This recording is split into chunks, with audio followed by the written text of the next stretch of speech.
युवा शक्ती news. Nanded collector ऑफिसमध्ये lift बंद, नागरिक आणि कर्मचाऱ्यांना त्रास.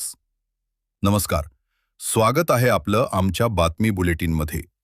आज नांदेडमधून एक धक्कादायक आणि त्रासदायक बातमी समोर आली आहे. जिल्हाधिकारी कार्यालयातील मुख्य लिफ्ट अचानक बंद पडली आहे.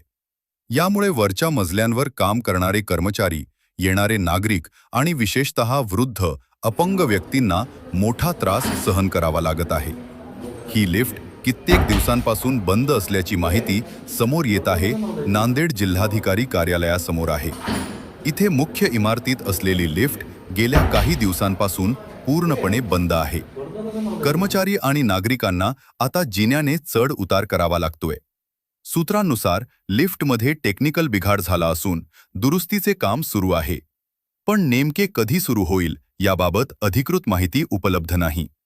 जिल्हाधिकारी कार्यालयात रोज शेकडो नागरिक येतात, त्यामुळे ही समस्या गंभीर आहे. काही दिवसांपूर्वीच इथल्या इमारतीत इतर समस्या समोर आल्या होत्या.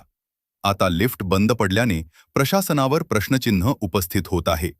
प्रशासनाने याकडे तातडीने लक्ष द्यावे आणि लिफ्ट दुरुस्त करावी, अशी मागणी नागरिक आणि कर्मचाऱ्यांकडून होत आहे. आम्ही या प्रकरणावर नजर ठेवून आहोत.